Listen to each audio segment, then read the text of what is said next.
بسم اللہ الرحمن الرحیم۔ السلام علیکم ورحمۃ اللہ وبرکاتہ۔ تعبیر رؤیا کے نیکسٹ ویڈیو میں ہم حاضر ہیں۔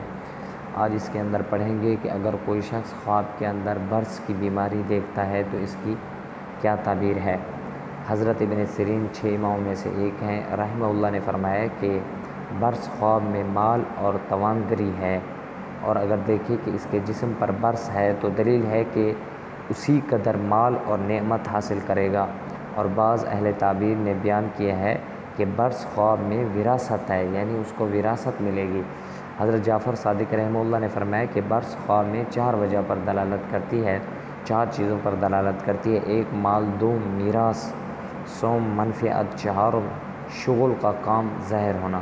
حضرت جابر مغربی رحمہ اللہ نے فرمایا کہ اگر کوئی شخص خواب میں دیکھے کہ اس کی صحبت مبروس آدمی کے ساتھ ہے، یعنی اس شخص کے ساتھ ہے کہ جس کو برص ہوئی پڑی ہے، اگر وہ پارسا اور مصلح ہے، یعنی اگر وہ شخص نیک ہے تو دلیل ہے کہ اس کو آخرت کا نفع حاصل ہوگا، اور اگر مفسد اور بخیل ہے، فساد کرنے والا ہے اور بخل بھی کرتا ہے تو دلیل ہے کہ اس کو حرام سے نفع پہنچے گا۔ تو دعا ہے کہ اللہ ہمیں ہماری غلطیاں بھی معاف فرمائے، اس تعبیر میں ہونے والی اس کتاب میں ہونے والی غلطیاں بھی ہماری معاف فرمائے، اور اللہ ہمیں صحیح خواب سمجھنے کی توفیق عطا فرمائے۔ وآخر دعوانا ان الحمد للہ رب العالمین۔